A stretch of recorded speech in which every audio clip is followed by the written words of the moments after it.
Hey, thanks for making it to Veterans Info Tap. I'm glad you made it. I wanted to share with you a secret on how you can extend your intent to file, preserving that effective date, thus getting a larger back pay than you would typically.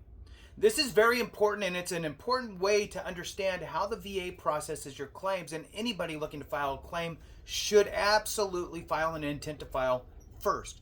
Let's dive into it. Before we do, though, I want to throw on a special thank you to Michael McGrath, 3300.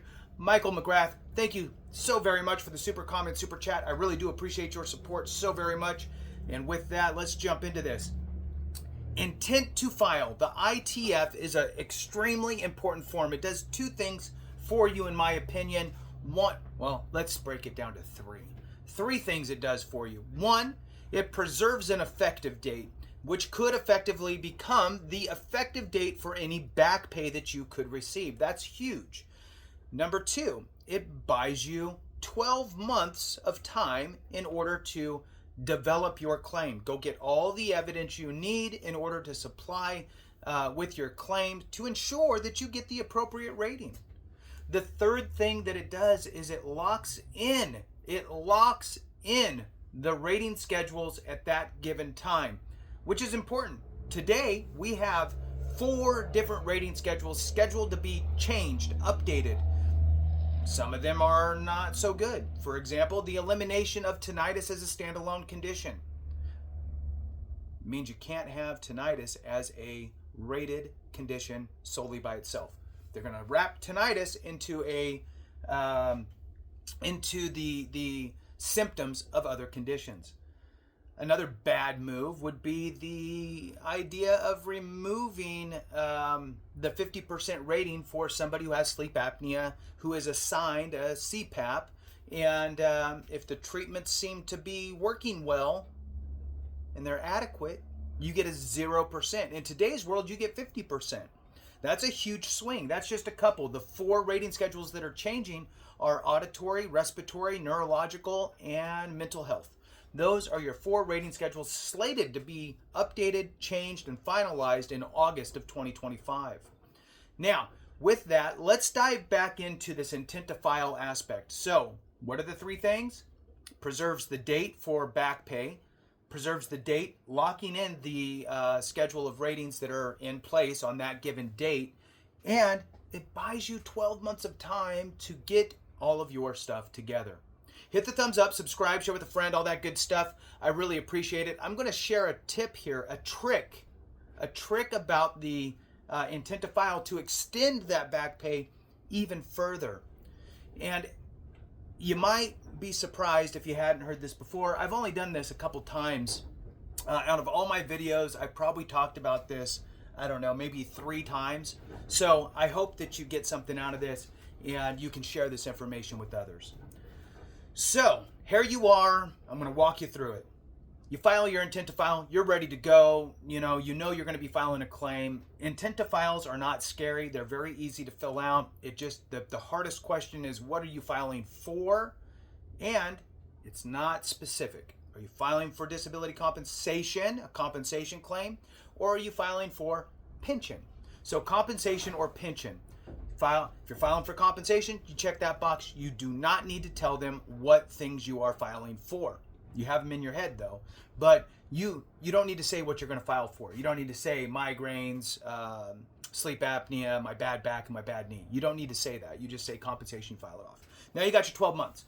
Now you're on the evidence journey. You need to pull in all that evidence like I've talked about before, right? Which is you got to supply your diagnosis, and you have to prove your nexus, and you have to prove your time in service. Okay? So if it's not a presumptive condition that you're filing for, right? A presumptive condition is the VA essentially presuming that your condition on a presumptive list is due to your time in service in a specific location during a specific time period. And so they eliminate the nexus aspect because they've already conceded. Now, if it's not a presumptive condition, you need to do the footwork and prove the nexus, the link between your condition and your time in service. Now, the best way to do it is if you actually got diagnosed for X while you were in service. Highly unlikely. Most of us don't do that. But if you have some documentation of, I fell over in a force. I had 80 pounds on my back. I fell over. I landed on my arm. My arm hurt. I have some documentation that that I got injured, but there's no real diagnosis. Or maybe there was a self-assessment and you checked some boxes, and some of the boxes said painful swollen joints, headaches, migraines, that type of stuff. At least that gives you a footing to kind of build back to. Now, you're going to have to go get all this evidence. So you're going to need to get your diagnosis, whether it's from service or out of service. It doesn't matter if you got diagnosed 20 years later. It doesn't matter. You need to have a diagnosis. You need to prove that you have the condition. Now, when you're building that nexus, that link back, you writing statements yourself, you're going to, and I'm going to get to the trick here with the intent to file, but I'm just kind of spelling it out for you. Using your own statements, buddy statements, getting a Nexus letter from a provider. Your provider would be the less expensive route to go. If your doctor can't, won't, or doesn't understand VA legalese and all the aspects that you need for Nexus letter, DBQs, that type of stuff, utilize AME. Their information's in the description as well as in the comments. So take advantage of their free consultation. So now you have all of that working toward your claim.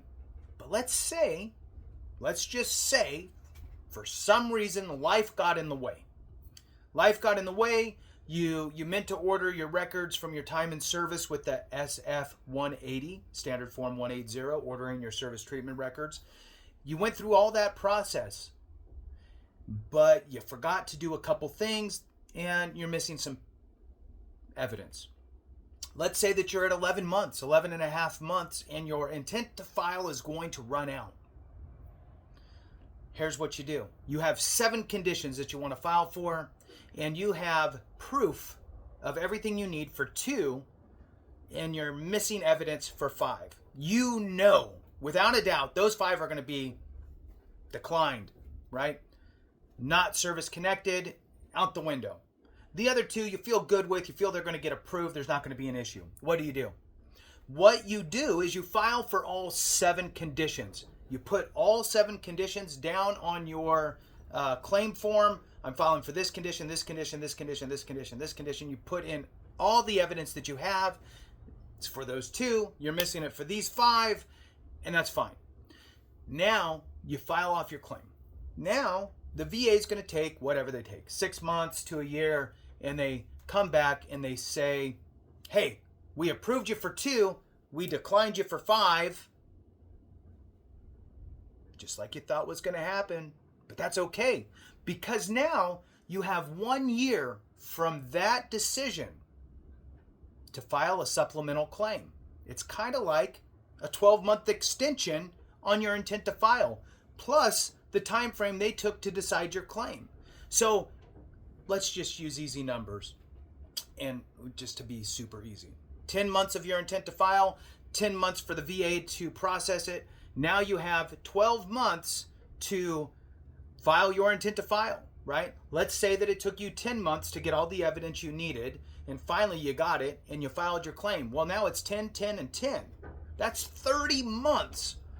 And if they award you those 5, and then they're going to back pay you all the way back potentially to your intent to file, depending on, were you diagnosed prior to that, and whatever. There's some different things that kind of have to happen, but for the most part, most people get back pay to their intent to file date. Very important.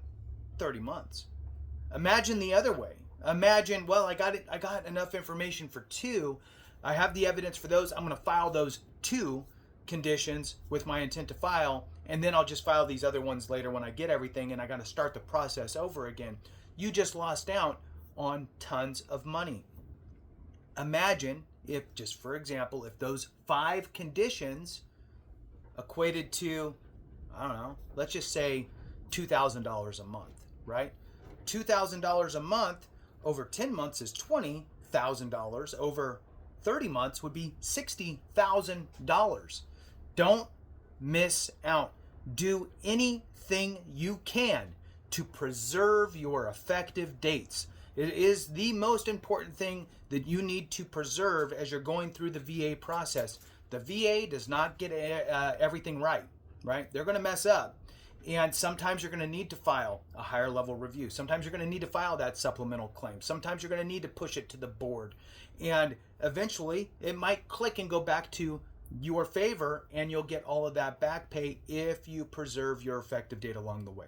With that, thanks for watching. I appreciate you so very much. Have a great one. And remember, if we don't take care of each other, something went wrong.